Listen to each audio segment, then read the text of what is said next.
start? How do you fix a broken heart? How can we go back to rewrite this from the start? Back when our world glowed from just a spark. My name is Husky Harris, and I'm from Rotunda, Florida. Watching my light just disappear, and all the things that I've forgotten.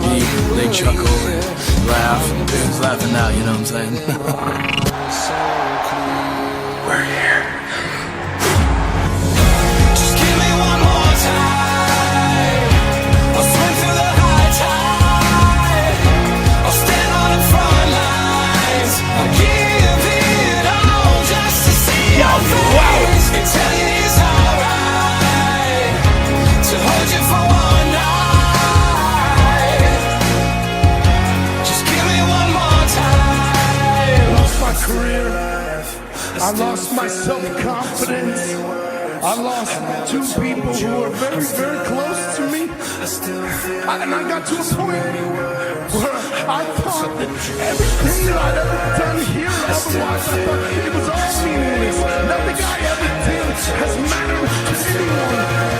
And now I was wrong. I was wrong. Just give me one more time. I'll swim through the high tide. I'll stand on the front lines. I'll give it all just to see your face and tell you it's alright to hold you for one night. Just give me one more time. Just give me one more time. I'll swim through the high tide.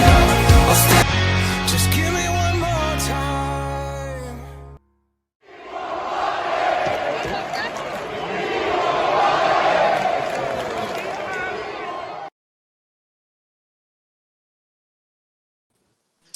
What is going on, guys?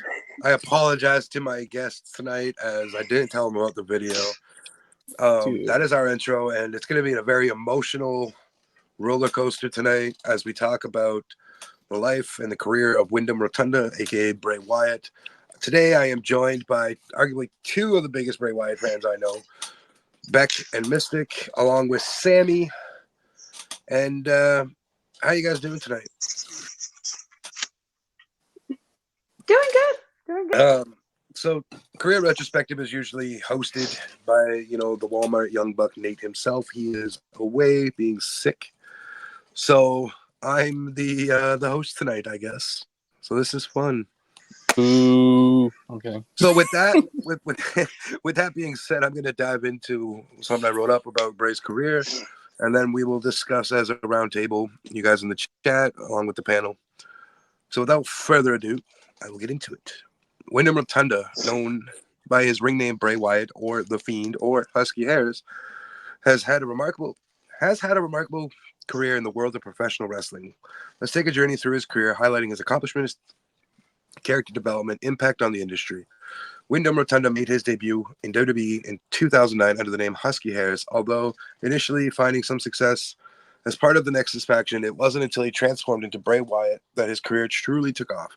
Sporting a charismatic, enigmatic persona, Bray Wyatt presented himself as a cult leader, captivating audiences with his eerie promos, captivating presence. As Bray Wyatt, Rotunda formed the Wyatt family, a faction that struck fear into the hearts of their opponents. The group's dominance and intense rivalries showcased Rotunda's ability to tell compelling stories and engage the audience. His unique in-ring style, incorporating a mix of power moves and agility, further solidified his status as a standout performer.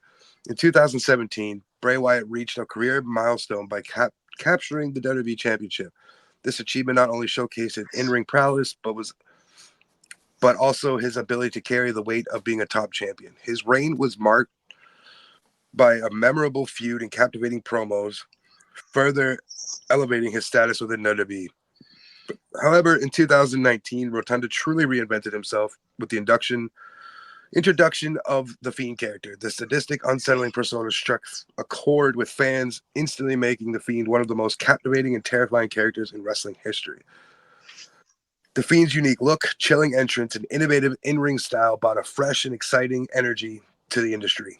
Beyond his in-ring accomplishments, Windham Rotunda creatively and dedication to character development deserves recognition. His ability to evolve and adapt his persona from Bray Wyatt to the Fiend showcased his versatility and willingness to push boundaries. The Firefly Funhouse segments, featuring a more playful, psychological side of the character, further highlighted his ability to captivate audiences outside of a typical wrestling realm. Throughout his career, Windham Rotunda has proven himself to be an exceptional performer, leaving a lasting impact on the wrestling industry. His ability to create compelling characters, telling captivating stories, connect with the audience, has solidified his status as one of the most innovative and memorable wrestlers of his generation. In conclusion, Windham's career retrospective reflects a talented and creative individual who left this world way too soon, and way too soon with professional wrestling. From his captivating portrayal of Bray Wyatt to his terrifying presence as the Fiend, Rotunda's contributions to the industry will be remembered for his uniqueness, creativity, and ability to captivate audiences worldwide. So before I go into the discussion, is there anything from what I just said that you guys would like to include? No, I'm pretty sure you got it all down. Yeah, sounding very good.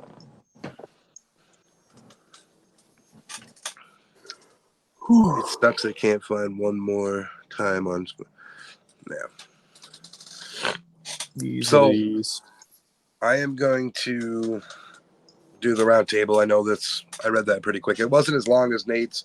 I didn't have much time to develop a full thing on Windham because I feel like this part of the thing is going to be a wide conversation as it is. So I'll start with Sammy. What? I want you to rate. I'm going to start with Sammy because you guys will have long, extensive answers. Oh yeah, that's true. You guys will. I want you to rate Bray's in-ring work, Sammy. And what are we doing? Like what are the numbers? 1 1 out to of 5, 10. 1 out of 10, 1 to 10. Okay. For his in-ring work Yeah. as a wrestler, correct? Mm-hmm. I would say a 7 out of 10 because I feel like he was more of a promo guy, like his gimmicks. He was more of a talker, and everyone you would get invested into his storytelling more, a little bit more than his wrestling, I believe, in my opinion. All right. Mystic. I would go with I guess 7.5. Again, amazing promo, storyteller. Literally, every promo he can have, he literally gets all the audience. We'll get to the mic work. Yeah. I want your in-ring stuff. Yeah, 7.5. When he was the Fiend, he really showed like straight dominance. Right. Okay. Beck, how about you? I think I'm also going to go with a 7.5. More or less,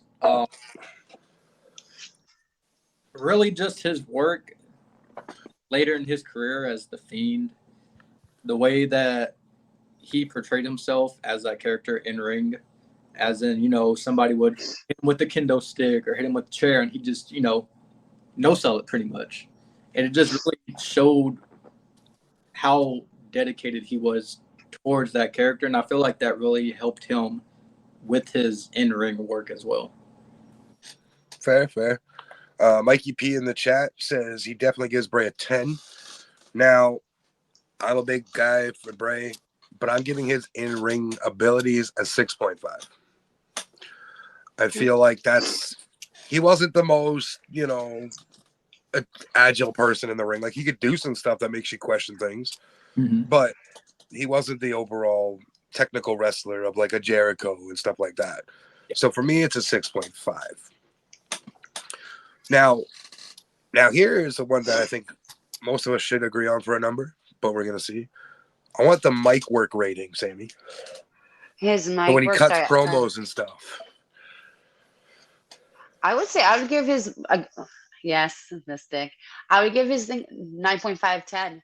His like that's what got you involved and got you invested in the story that he was telling every time.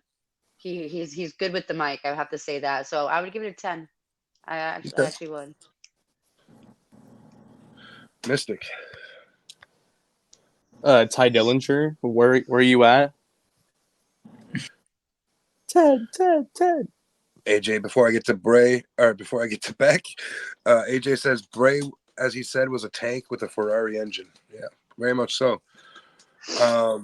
So yeah, Beck, what do you give him for his mic skills? 10 out of 10. I mean, it's kind of like Sammy said, Bray wasn't so much of a storyteller as in like in the ring wrestling.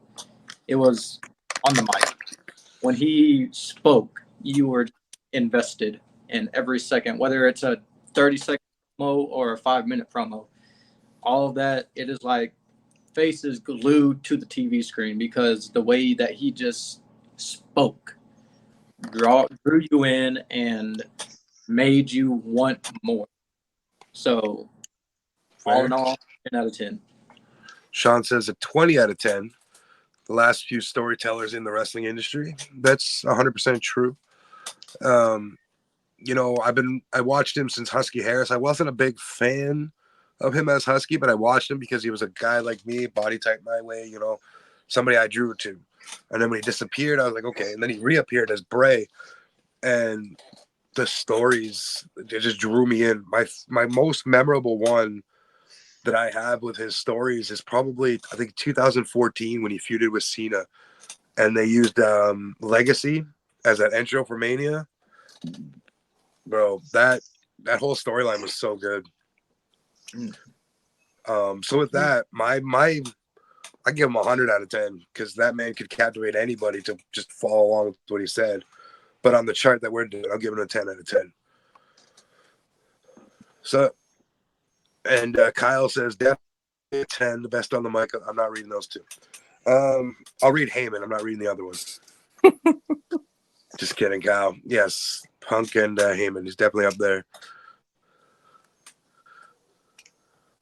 Ohio State is to college football what Husky Harris is to Bray's career. Wow. Okay.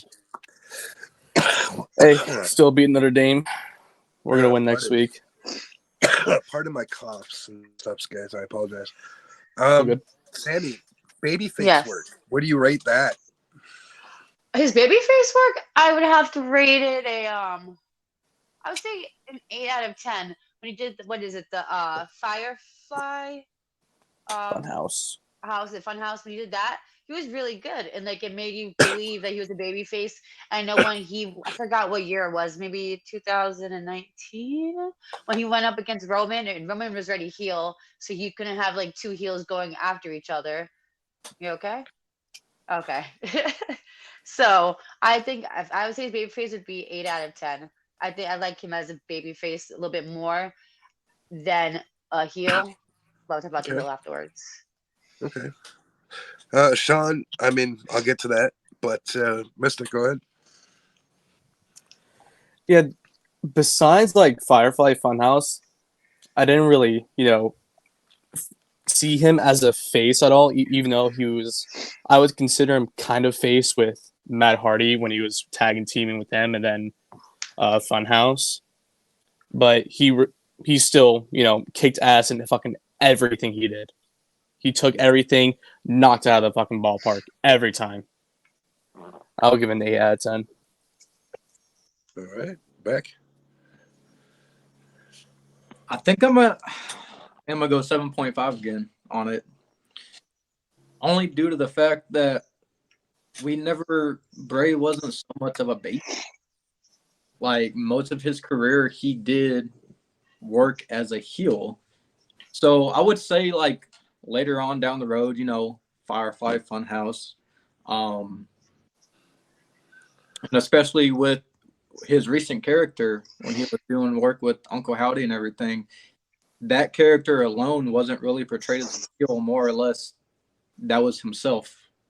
And honestly, that was my favorite thing about his recent run, was that he was just portraying himself, and if anything, that felt more baby than anything he's done his career. Yeah, I think that's very fair. I mean, for me, I don't rate his babyface work very high, mainly because I don't really, and we're going to talk about the heel work in a second, but for majority of his career, he's more of a tweener.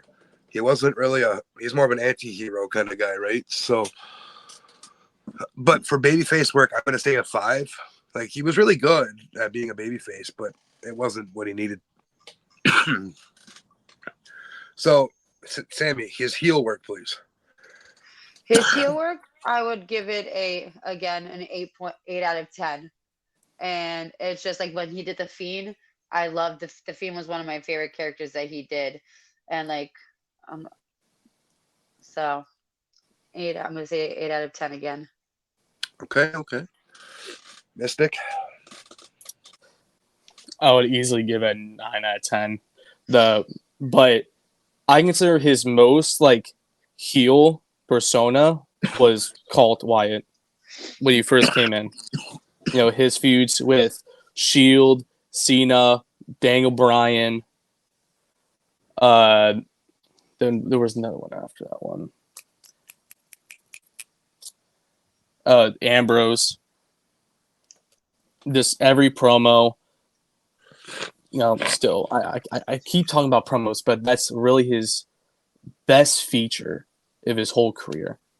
I'm sorry I keep bringing that up, but No, I mean, you're not off by that. I mean, I guess the one time you could truly consider him a babyface, I know we're talking heel at the moment, would be his feud with Randy Orton.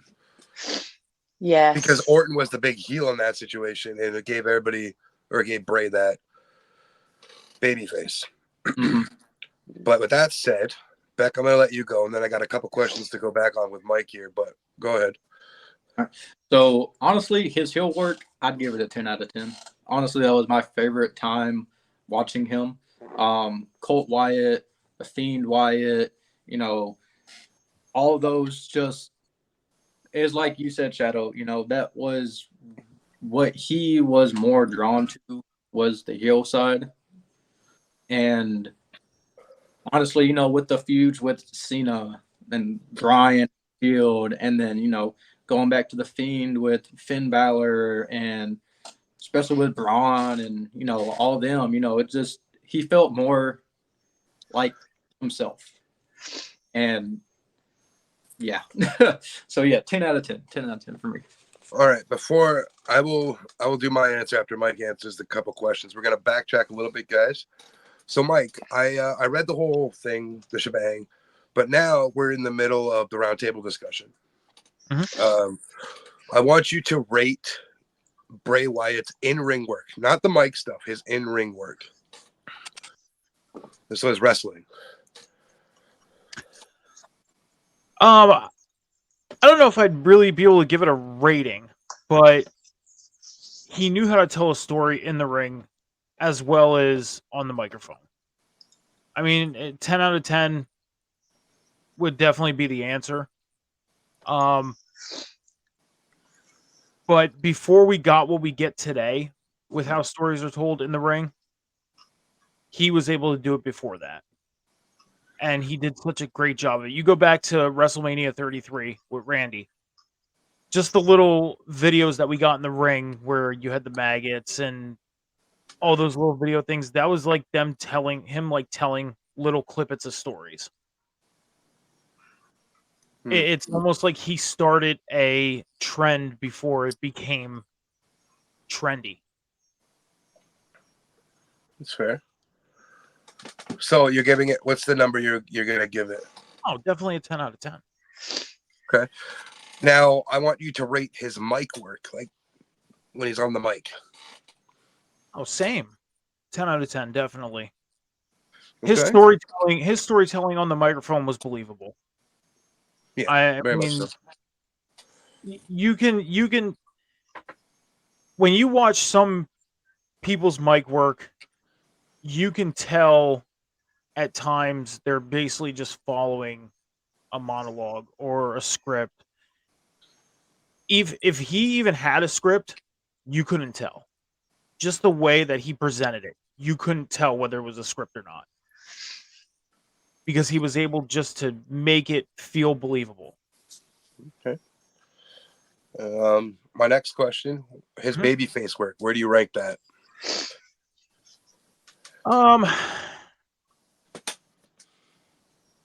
I mean, I definitely liked him more as a heel. His babyface work was great.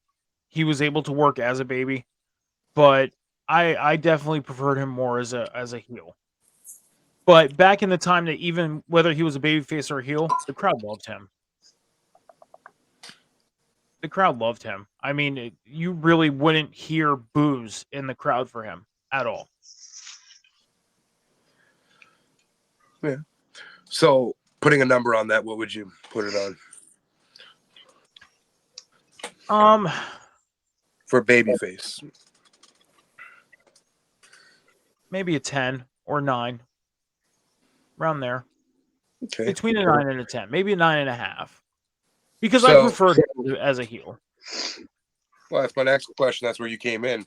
What do you rate his heel work? Oh, definite 10. Yeah. Okay. Definitely. So with that, for me, it's definitely I give him a 10 in his heel work. I mean, a lot of his Fiend work is, heel. Well, at least the beginning.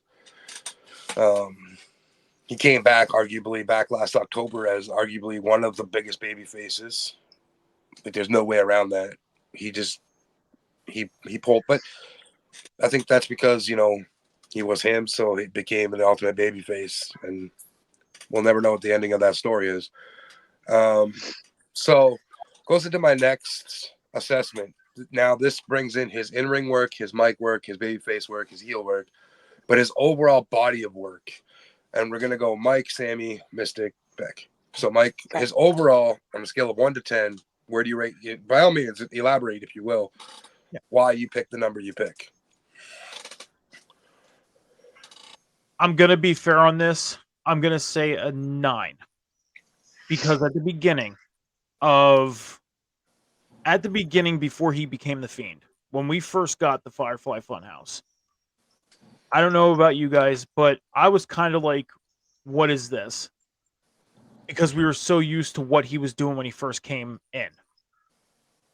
And then all of a sudden he shows up on our TV in a sweater and in this house with characters, and it was kind of like, but it grew on you. It grew onto you to the fact where you loved it. He goes, what in the world is Mr. Dressup doing in WWE? So, but that's where I would. That's the only part I would have to question. But we got that answer ultimately because it grew on us. But at the beginning of that is where I was kind of like, what is this?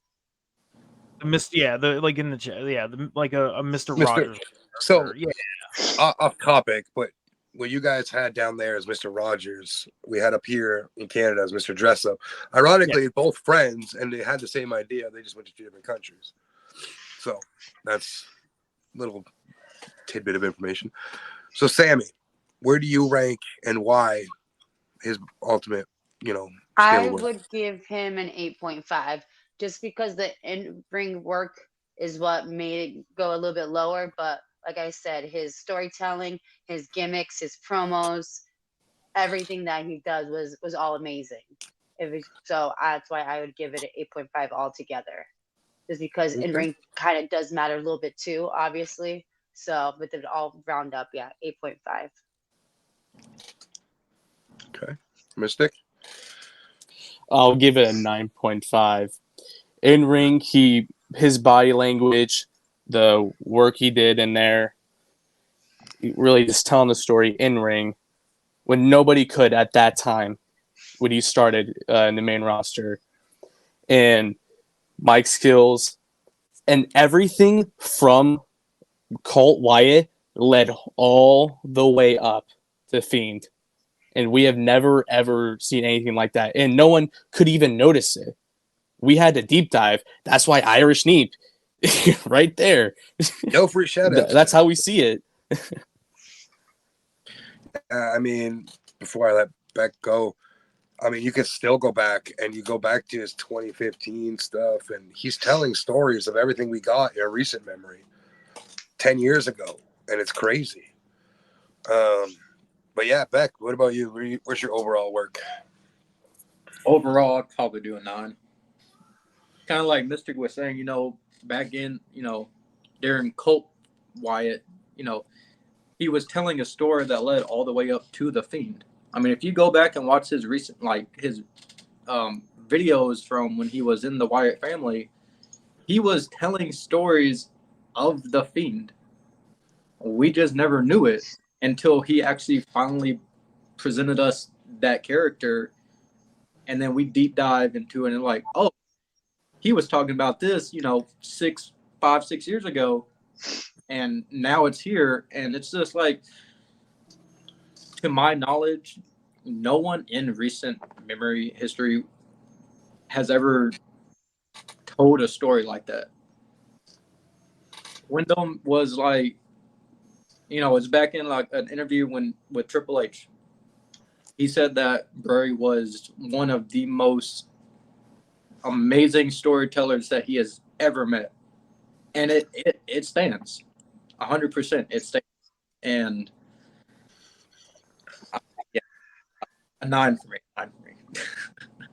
And can I add something to something you said, Shadow? Go ahead. Before we started, before you went around the table here, you said before he went away, when he first came back last year, he became quickly one of the biggest baby faces. Yeah. Last person he worked with was LA Knight. And look where LA Knight is now. So I'm going to answer my scale here. And then I kind of want to dive into something. It's very related. But for me, most of y'all are going to be like, huh? But Husky Harris hurt his character, in my opinion. So I'm giving him an 8 out of 10. Because I understand what he was doing with Husky, and I do. Because you had to go somewhere, right? You have to start somewhere. Mm-hmm. But that 2 points I deducted just based around that. Like, he was doing great work, etc. Like, it's not like he was, shitting the bed by any means. But it just didn't have it for me, right? So that's why I'm giving it an 8 out of 10. I think that's very fair, especially given, what he's done in the latter half of his career. Now, if you guys remember, when he came back as the Fiend, when he came out as the Fiend, and he had feuds with Seth and Kane and Cena and all them, and they put him up in Mankind, or excuse me, Mick Foley wasn't really a feud, but it was there. Jerry the King, all them. He'd put them up on the wall. Now, very similar to Karrion Kross right now, he changed them. Right? So you had Seth Rollins become the Messiah. And then his whole gimmick has changed since then. Right? Kane arguably just disappeared. Obviously, he's doing mayor shit. And, you haven't seen Mick Foley back since. John Cena, we got a glimpse at WrestleMania with the Firefly Funhouse. The heel Cena changed him. So, where did you think for you guys, this is something I enjoy, or Rey Mysterio, or not Rey Mysterio. That's Seth that did that. But what do you guys think about that theory that he was changing personas of people? To go Mike, and then we'll go around again. I mean, you look at it. Yes, Seth's change shortly after the Fiend thing. I think a lot of that part had to do with he was Universal Champion. Crowd wasn't happy with him anymore. They were happy he beat Brock. But then after that, his popularity was there, but it wasn't fan favorite popularity. I don't know if it was so much of a trended thing that happened. I think it was more of like a coincidental thing that people's personas were changing due to the fan favoritism. If that makes sense. No, I get it. Sammy, what do you think? I just thought it was unique to wrestling. Okay, that's fair. Mystic. Now that you brought that up, I can like see that.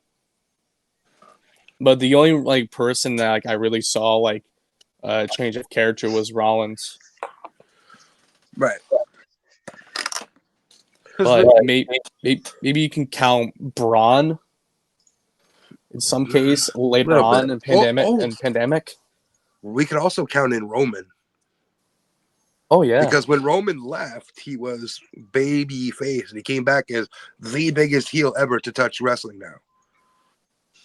So you have Seth and Roman that he's affected massively, and then the little intricates for everybody else. I mean, we've seen Cena, you know, a little bit of the heel thing during the Firefly Fun, like the WrestleMania match. Right. But another person that really didn't change. I mean, he left shortly after, but you know, Bryan Danielson, Daniel Bryan, we didn't see a change from him. The Miz didn't change too much. I think, like you pointed out, the two that really, if you would go by the theory, the two that affected would be Seth Rollins and Roman Reigns. Everybody in the chat, thank you for the cheers. So Beck, your thoughts on this? So I like what everybody says, but what I You don't have to. You don't need to. Is we've never really had anyone like Bray in a long, long time. The way he tells stories, the way he presents himself, everything like that. I don't think much of it. Oh, Bray had met somebody and person elevator. I think more or less Bray had a feud, let's say with Bryan, Cena, you know, all these top names, Roman, everybody like that. And in the backstage part of it, they sit down and be like, how do you have such a creative mind? What can you offer me as advice to help elevate myself? And I think really that's where all these guys really elevated themselves off of, is more or less talking to him and not working with him. If you look at it, yeah, you know, everybody's career did kind of elevate. You know, when Bryan was doing the thing with the Authority on his way to WrestleMania 30, it was a big feud with Wyatt and Bryan, and especially in that steel cage match, when he turned on Bray, and you know, finally let go of the Wyatt family part of it. That just elevated him, but it also elevated Bray, because after that, he went and worked with Cena. And so, more or less, I see it two ways. You know, yeah, in ring, you know, definitely elevated. But more or less, I think it was more of a backstage, one-on-one. Hey, you're freaking amazing at what you do. Any kind of advice that you can give to me. And, you know, I kind of see, you know, with Roman now, Roman's mic skills have elevated a lot better than the big dog. LA Knight. LA Knight is so over, and I feel like definitely after the feud with Wyatt, his mic skills definitely improved a lot. So that's what I think about it. I think it was a lot more backstage, one-on-one, just talking. That's fair. Before I go into the next category, we have a brief message from our sponsor. So roll that clip for me. Do you want to help support Off the Top Media? Head over to our merch shop today and get yourself a t-shirt, a teddy bear, a hat, a mug, a bag. It doesn't matter. We have something for you. So make sure to head over to the merch shop and grab yours today.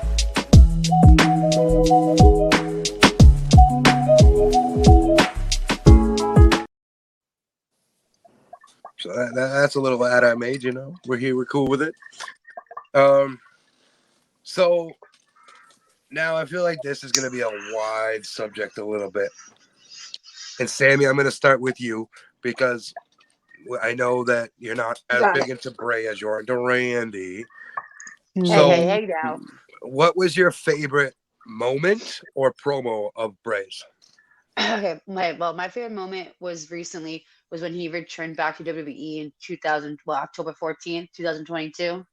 As when he had like he talked to the fans as like a heartfelt like message, like he was actually talking to the fans as himself and like thanking the fans. Like I thought that was a really like moment that you would actually see him for him, not as the Fiend, just as himself. That was like one of my favorite moments, I have to say. I like that. I like that answer. It's very well spoken. Mike, what's your favorite moment or promo? Now we're not talking matches. Moment or promo. I mean, my favorite moment was, I mean, during a match, but my favorite moment was during his Cena match at 30, because he made you feel so invested into that match.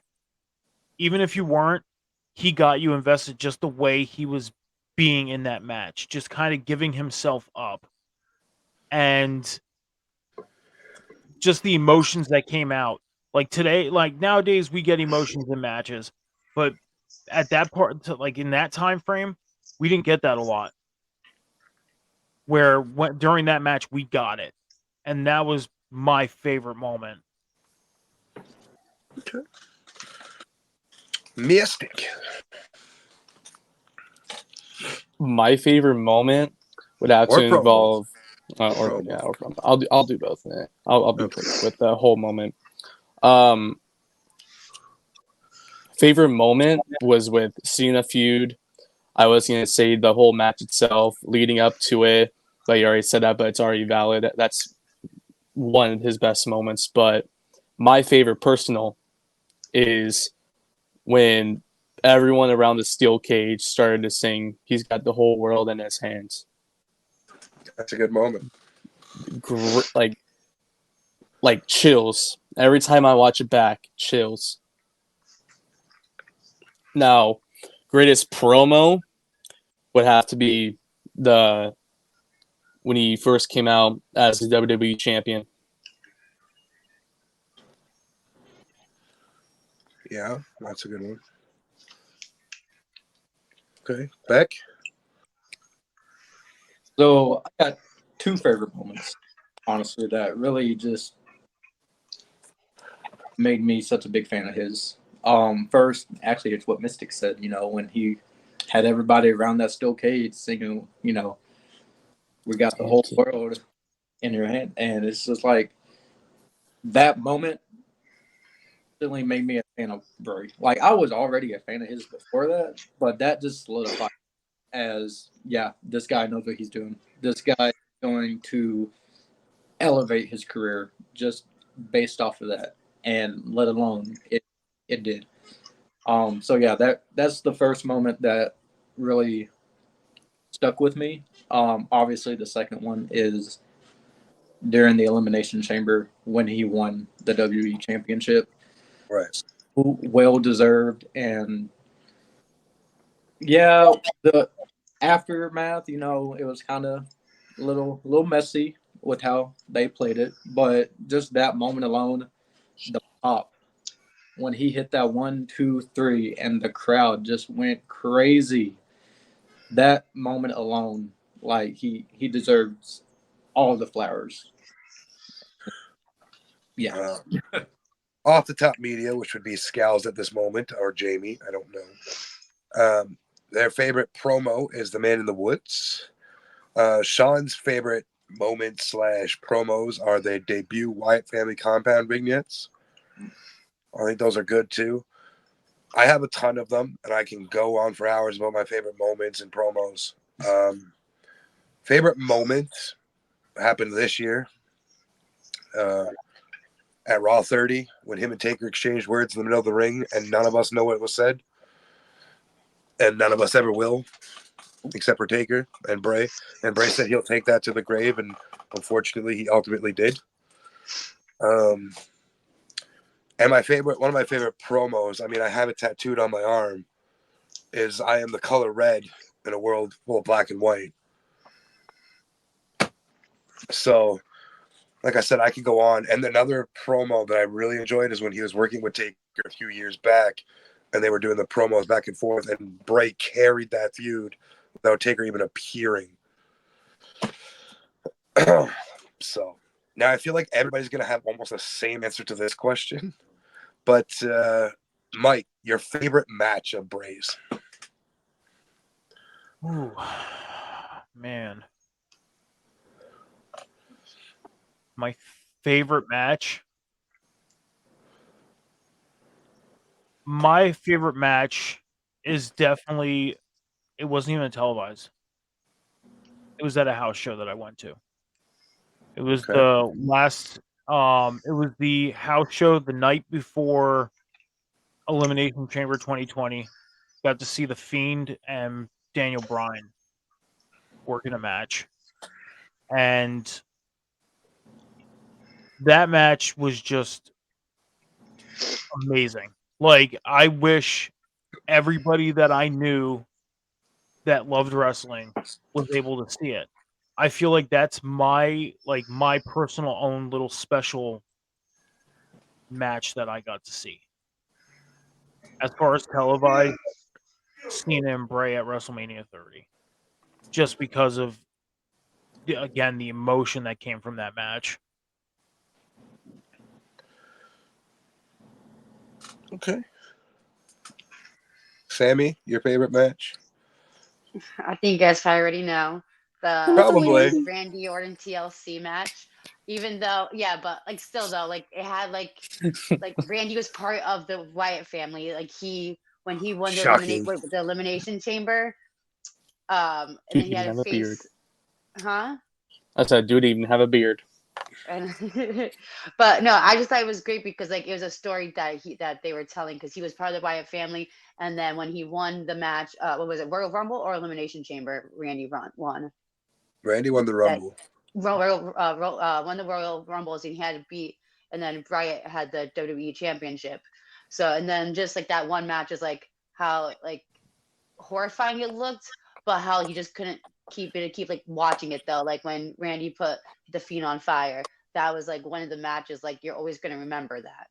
See, I really wish they would have done that the other way around, where Bray won the Yeah. Rumble and Randy won the Chamber, because it would have been a bigger moment for Bray to win at Mania. But I digress. Mystic. My personal favorite has to be the Royal Rumble against Daniel Bryan in the leather strap match. Ooh, that sick, twisted Sister Abigail. Ugh. Oh my dude, that's the best part of that match. That's the He's best going, part. Yeah. he's going for that fucking knee, and then next thing you know, whoosh, swings him around, bam, like done. Yeah, it was a great match between those two. And for reference, Daniel Bryan, or whatever you want to call him now, he referenced it on AEW television not long ago. Yeah, So like against Ricky Stank. So Beck, I'm getting to you. One sec. Sean says his favorite match was the Firefly Funhouse. It was wild and fun and crazy. Sounds like my Friday nights. Ooh. Off the top says was a tie between the Firefly match and the Shield versus the Wyatt family. But Beck, go ahead. So I might get a lot of controversy for this one. It's the Hell in a Cell match. No, it's not the Hell in a Cell match. I was Good. Honestly, there's two. First one, of course, is the Shield versus Wyatt. Two of the biggest factions at that time going face to face. Beautiful. But the second one, honestly, I have to say the Pittsburgh with LA Knight. I really enjoyed that match. And I know some people will be like, it was kind of off. We have never seen something like that, and for both of them to go out and just present it the way they did.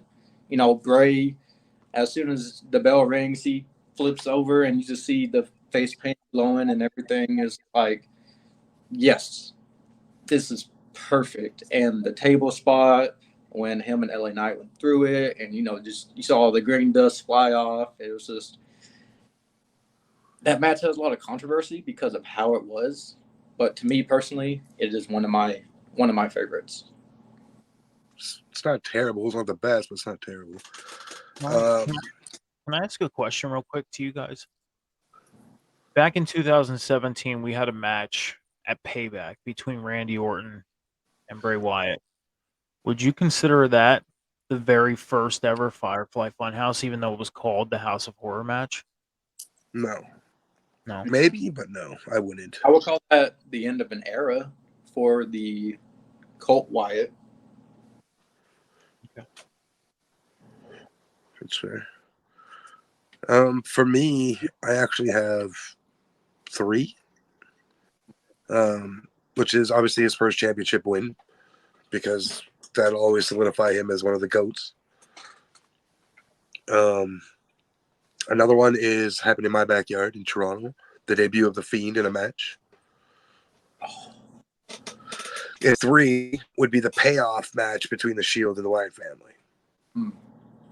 That was like those 6 men had no business doing what they did in that ring that night. Oh. But they did it. So those are mine. So my next question for the class: your favorite Wyatt feud?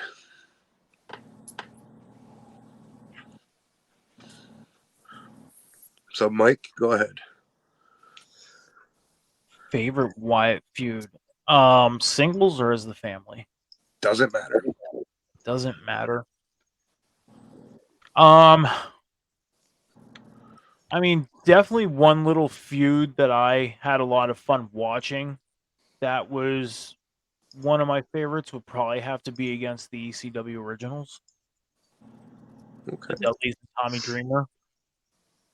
Because they definitely had a nice little feud. It was a fun time watching those guys all work together. As far as singles,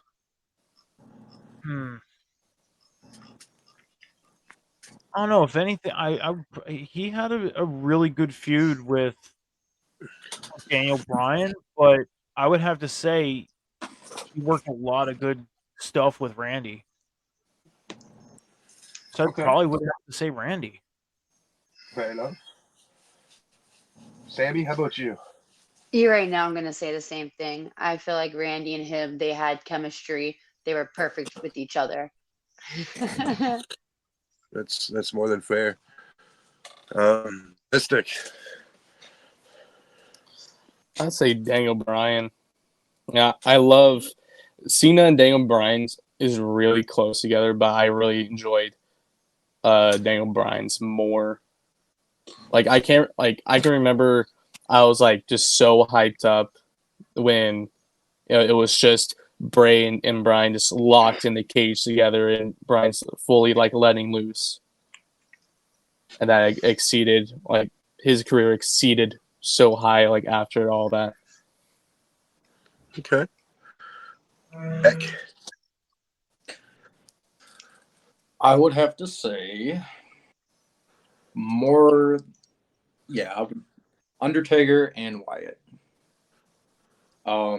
Just the way that, Taker wasn't there for every Raw, and their build up to Mania, it was Wyatt carrying that whole feud with the promos, with, him coming in casket, and we thought, oh my gosh, it's The Undertaker, and next thing you know, it's Bray Wyatt coming out of it. He really held his own on his own. And of course, the match at Mania, everyone's like, oh, Wyatt should have won. I personally don't believe he should have, because with the way things went, it elevated Wyatt the way that, okay, he can go toe to toe with somebody like The Undertaker. So for me, that is my favorite feud that he had. For me, shit. Before I go, Malik in the comments says Daniel Bryan was his favorite. My favorite, I have a couple. Obviously, the Cena feud was interesting because it paid off with the Firefly Funhouse. Another one is the Shield and Wyatt family because that's arguably it'll stand the test of time as one of the best feuds.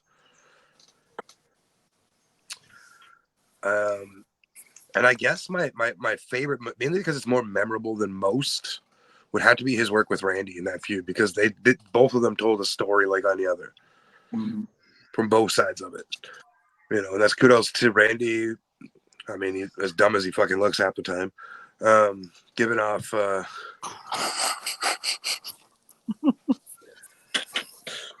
He followed Bray's vision and went well with it. And honorary mention would be the LA Knight thing because I don't know anybody else going to accept Bray and be like, yeah, let's do this match. I've never heard of it, but it sounds fun.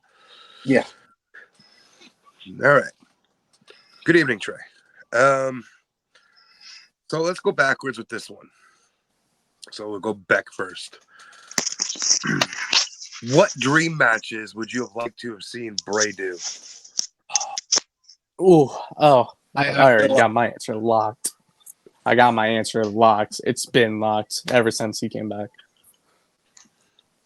For me, I feel like everyone might have this answer, but for me, I really wanted to see the Demon Finn Balor versus Bray Wyatt. That feud alone would have been golden. Yeah. And the fact that we never got it. We got every inclination of it except that one. Yeah. We got everything else but that one. And that's something that I've always wanted to see as soon as he started with the Fiend character. You know, I really thought at that SummerSlam, Finn was going to come out as the Demon. Never and most did. of us in attendance did too.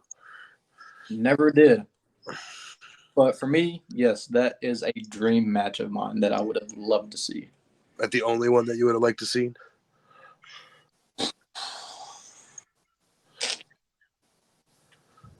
You can come back to me. Okay. Okay. Ever since Bray Wyatt came back, he was doing probably the first month of being back, I wanted to see Cody Rhodes and Bray Wyatt. The story is there. It started all the way back in NXT. Yeah, he was the teacher. He was his mentor. Yeah, his mentor. Coach or whatever Yeah, it was mentor. And the story was right there. It would have been the best thing in WWE if it happened. I like that. That would have been something. Shit. Never thought of it that way. I'm guessing that's the only one you had on the top of your head, huh? That and again, Demon Finn Balor. We were robbed of that. Thing is, like, after like what you said earlier, every time someone faced the Fiend, something happened to them. Finn Balor went to NXT, but didn't really, kill his career because he exceeded more in NXT. Like when he went back, but it changed him. It made him reinvent himself. Yeah, going back to that. Sammy, he had his little. I was thinking about the same thing with the Demon, but I think it would be pretty cool. I had like two of them, Karrion Kross. I think that would have been a good match with the Fiend. I think that would have been a really good match with how they're both like their styles. And as weird as this sounds, Bray Wyatt the Fiend versus like Brock. I don't know. I think that would be a good one too. Okay. Knowing WWE's booking, they would have Brock go over because they had fucking old Burt go over. Yeah, but those two matches besides the Demon and Fiend, I'd love to see those two matches. Okay. Mr. Mike. So I'm kind of building off everybody was saying Demon King, the Demon Finn Balor, but mine is actually a triple threat, and that is the Fiend, the Demon, and then one of Jeff Hardy's characters, Willow. Ooh. Ooh. Okay. Ooh. That was the Ooh. match that I always thought of the moment we seen the Fiend. I was like, oh my god, this would be one hell of a match between these three. And if they would have done it cinematic wise, they would have been able to take it to so many different levels. Yes. Oh man. That would've been- Imagine if Jeff Hardy didn't, waste his WWE career towards the end of it, and he was able to do something like that. That would have kicked so much ass, dude. Trey in the comments says Bray Wyatt versus the Brood version of Edge. I could see that. I mean, it's just Edge with, Brood stuff on his gear. So I'm gonna go a little bit off the map here from WWE, and it makes me have to bring two people back for this: Bray, Brody, and Rowan versus the House of Black. Give me that any day of the week, and you're gonna see some spectacular shit. My other dream match you guys have taken. Another dream match I had that I would love to have seen is the Fiend versus Malachi Black. Oh, Yes. Oh yeah. that would have been good. And then if you want to go to Cult Leader Bray, I mean, maybe Samoa Joe. That'd be an interesting styling. Honorable mention, because I feel like he's kind of similar, but give me Gacy versus Bray. Gacy's the next stop, man. But in We'll have to terms wait of and dark see. character wise, Now, before I go into my final question of the night for this, I have one just question for you guys. Do you feel confident in WWE's creative with the rumors speculating that they're going to bring back Uncle Howdy after Survivor Series? Now, again, this is all speculation. Nobody knows. But do you feel confident in WWE creative to continue Bray's vision of Uncle Howdy? I don't feel like they should do it. No, they shouldn't do it at all because it's Bray's thing. Bray should be the one that should be doing it, not WWE without him. That's Now, almost obviously, we'd all have to be under the assumption that the person playing it is Bo. yeah. But the thing is the best way I can describe this is say you're watching a movie and you know somebody's supposed to be there as the main character, but that main character's not there. So Fast and Furious, Paul Walker. I mean, over the years, those movies have gotten a little. But they I all, don't know if you could really say easier to watch, but but they do it continue to definitely- bring him up, which isn't. yeah. I That's mean, fair. they kind of keep him alive by bringing him up, and I don't know if you guys seen the last movie that came out. 10? Yeah. Yeah. so dumb. So, I mean, bottom line is doing it without the main character. It's Okay. I don't feel like they should do it. Even though his brother would be, I don't. Where's the main character? He's not there. So Scal says he'd be confident only if Bo decides he wants to do it and has control. Beck, what do you think? So, here's what I think. First and foremost, I just want to say, when Eddie passed, Eddie Guerrero, when he passed, that was hard on a lot of us. But now we're years and years past that. They still mention him. Ray, LWO, they brought his music back for Mania and all of that. They still honor him. But it took time. And I feel like that's what it goes down to is time. After Survivor Series, too soon. I'm sorry, it's too soon. That's what, 2-3 months after? No, you can't. too soon. But let's say, I don't know, Mania, after Mania, cool. That's technically the new season for WWE. Is the Raw after Mania. That's the new season for WWE. You can start it there. Okay. My other thing is, if we all know it is Bo Dallas as Uncle Howdy, make sure that it is 100% okay with him. It is okay with the family. It is okay with Rowan, Braun, everybody that associated that was close to Wyatt. Make sure that it is 100% okay with them that WWE carries on his vision. But let whoever is in control have full control. Don't start twisting it as, oh, okay, so this is what we were gonna do, but now we want to do this. No, don't do that. Let them go and just let them do it. Don't start trying to switch it up. Don't start doing all this. Higher ups wanted to see this way. No, if you're gonna do it, let them have control and just let them run with it. And to kind of build off what Beck just said, yeah, Eddie Guerrero does still get mentioned after years later. If they were to wait longer than, say, Survivor Series, say even WrestleMania, if they were to, like, we're getting the mentions of Eddie Guerrero years and years later.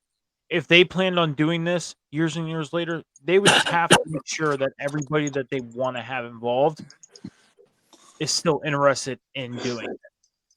Yeah. Mystic, your thoughts? I would want Bo to feel comfortable. I would want them like all together, everyone that can, been around Wyatt for so long, they can kind of see his vision to all get around and plan months and months at a time. So we're not just sitting back like, oh, we got to talk about this, this time because we're running out of shit now. Like they have to go on about this like for months and months on end.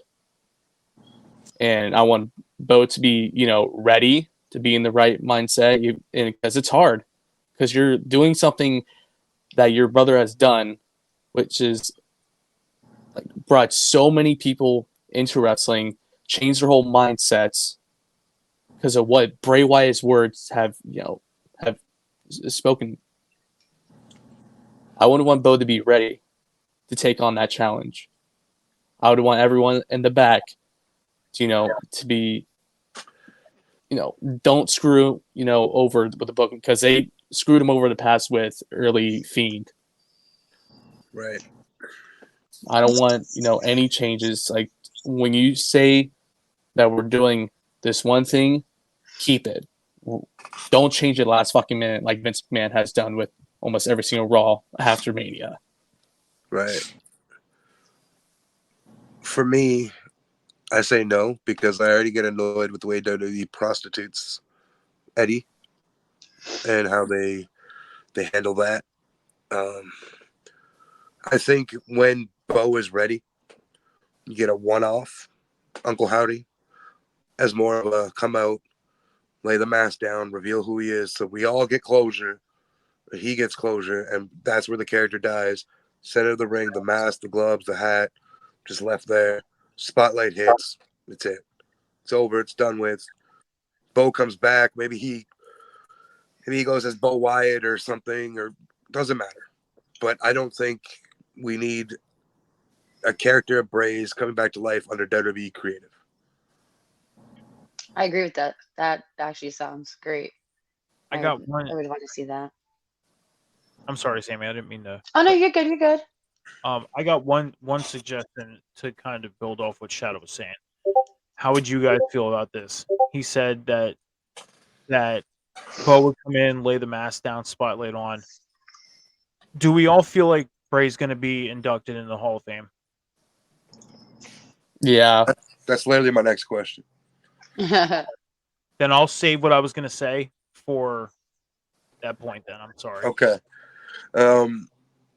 one more thing. For me, just make this quick for everybody. For me, Bray hit me personally. Again, like I said, when he was Husky Harris, guy like my size, etc. I've named my daughter after his finishing move. You know, Bray is something for me that something touched within me that connected with him well. Anybody have any quick thoughts on that before I go into my Hall of Fame question?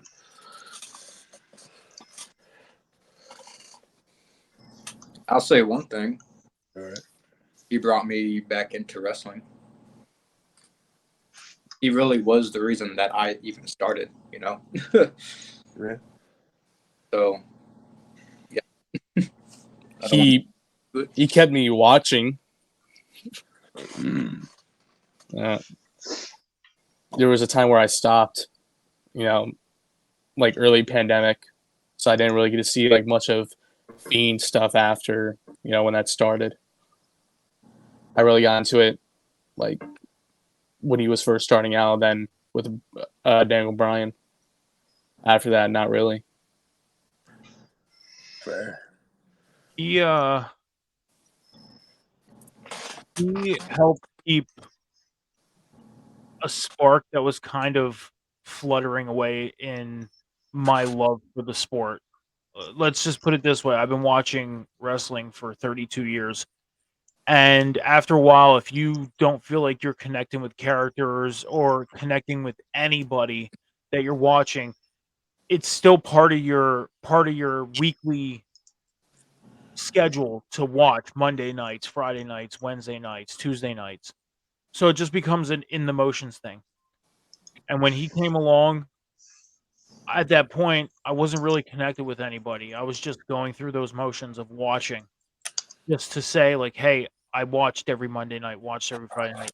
When he came along, literally that little bit of flame that was kind of fluttering, he helped spark that and literally make that fire bigger again, and hooked me in instantly. Okay. Now, I feel like this is a dumb question to ask because I already know the answer to everybody. But does Bray go in the Hall of Fame? Absolutely. Mike, you had a little spiel that you'd like to say, so I did, and I kind of want to get your guys how you would feel about this. To build off what Shadow was saying about, you know, laying the mask down, the spotlight coming down, how would you feel that once he gets announced of going into the Hall of Fame, they announce that Uncle Howdy is going to be inducting him? How about that's when we get our closure that it's Bo? Perfect. I think that's good. I think that's perfect ending to that story. That'd be perfect. I wouldn't even go as far as saying that Uncle Howdy Bo would be the one to induct him. I feel like more or less it should be Rowan and Strowman that induct him. And then at the end, like near the end of it, you can have Uncle Howdy come out, put the mask down, do everything, have Bo speak for him, and then that can be the closure. That can be the final words are from his brother. That would be perfect. Scowls just stole my shit, but I think Bray goes in twice. Once on his absolutely. own, once with the Wyatt family, but the Wyatt family that doesn't include Braun Strowman. Yeah. Fair. Not being a dick to Braun, like he contributed to the Wyatt family, but Braun would be the one to induct the Wyatt family in. I think that would be the best. I mean, if you look at it, I'm sorry. No, go ahead. If you look at it, he can go in a few times because we've seen in the past people get inducted multiple times. I mean, look at Scott Hall. He got inducted as Razor Ramon. He got inducted as Scott Hall. He can get inducted in as Bray Wyatt. He can get inducted in as the Fiend. He can get inducted in the Wyatt family as a faction.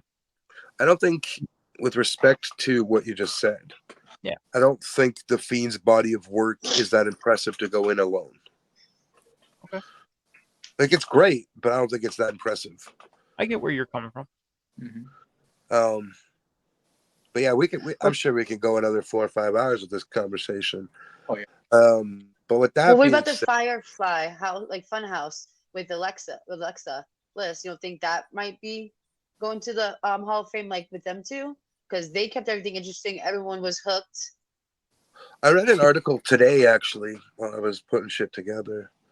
WWE considered Alexa and Bray their Harley and Joker. I can see that. So I don't think that Bray's body of work goes in alone on a standstill. But the Wyatt family in itself is a legendary faction, in my opinion. Yeah. Is it the greatest? Nah, but it's a legendary faction. Also put Brody in as well. Brody needs to go into both Hall of Fames. Like, I understand Brody's career didn't really go up until he hit AEW, and all respect to that. But he was still a very key member of a WWE roster during a time with Bray that brought that carried literally those years, because it was really boring in those years.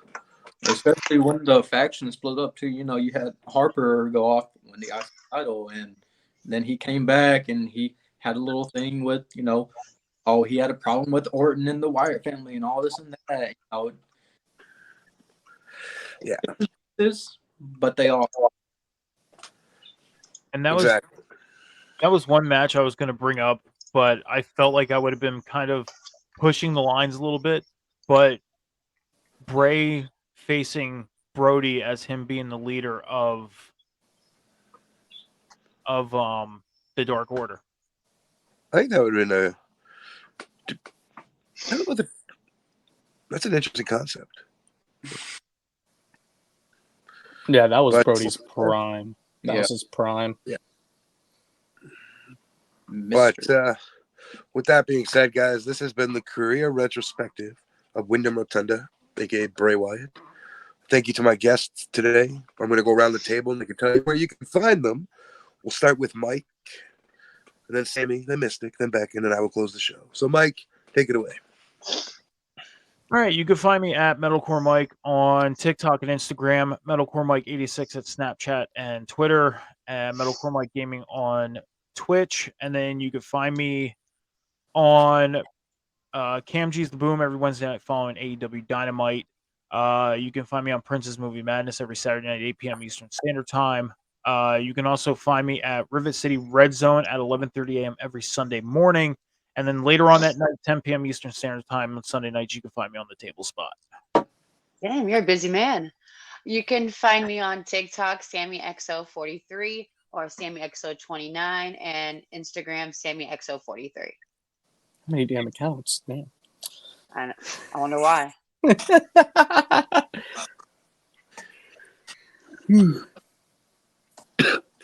Go ahead, Mystic. You can find me on TikTok, BG Mystic, and you can watch the best wrestling E-Fed of all time, APW, on the IRC Twitch channel. We are having our special event, APW Interstellar, on Sunday. Go ahead and watch. Go ahead, Beck. TikTok at Mr. Beck00 and on Twitter at Mr. Beck_00.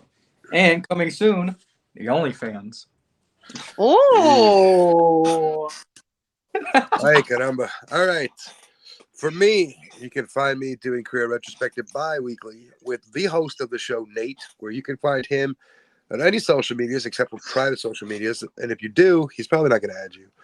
And for myself, you can find me on TikTok at thatguyshadow.91 or thatguyshadow.91.3. And then you can catch me this Saturday for the debut episode of Ringside Chatter, which brings you NHL content from Off the Top Media with my hosts, myself, Scowls, and a great friend of mine, McDuster. We're going to cover everything hockey. And then Mondays, you can find me on Sorry for the Interruption right after Raw. That being said, thank you for tuning in to another episode of Career Retrospective. We look forward to the next one. We'll see you soon. Bye. Bye, guys. Bye! Bye.